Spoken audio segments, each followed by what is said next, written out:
விரக்தியோடு குருவின் எதிரே வந்து நின்றான் இளைஞன் ஒருவன்.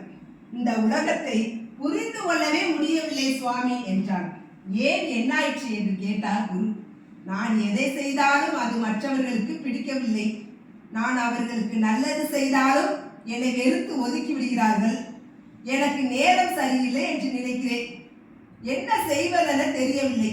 எப்போது நல்ல நேரம் வரும் என கூறுங்கள் சுவாமி என்று கூறி வணங்கினான் அவன். அவனை ஆசீர்வதித்து விட்டு தொலைவில் இருந்த சிஷியனை அருகே வரும்படி அழைத்தார். ஆசிரமத்துக்கு வந்த இளைஞனை பார்த்து, உனக்கு மிகவும் பிடித்த கனி எது, பிடிக்கவே பிடிக்காத கனி எது என்று கேட்டார். பிடித்தது மாங்கனி. தினமும் சாப்பிட கிடைத்தாலும் சந்தோஷமாக சாப்பிடுவேன். பிடிக்காதது வாழைப்பழம்.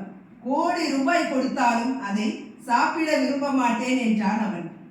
அதை எடுத்து சிஷியனை பார்த்து அதே கேள்வியை கேட்டார் குரு. உனக்கு மிகவும் பிடித்த கனி எது, பிடிக்கவே பிடிக்காத கனி எது?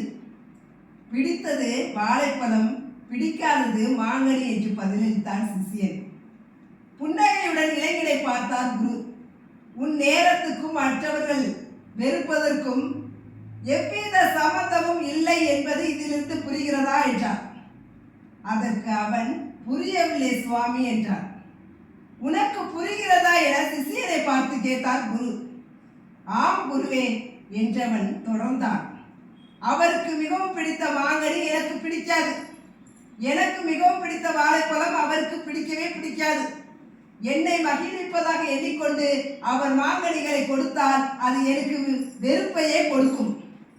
உடனே சுவாமி அவனை பார்த்து, பார்த்தாயா விபரீதத்தை, இதுதான் உன் பிரச்சனை என்றார் குரு. உனக்கு பிடித்த பொருளோ விஷயமோ செயலோ முடிவோ மற்றவர்களுக்கு பிடிக்க வேண்டும் என்ற அவசியம் இல்லை. விருப்பும் வெறுப்பும் நல்லதும் கெட்டதும் எல்லோருக்கும் ஒன்று போலவே இருப்பதில்லை.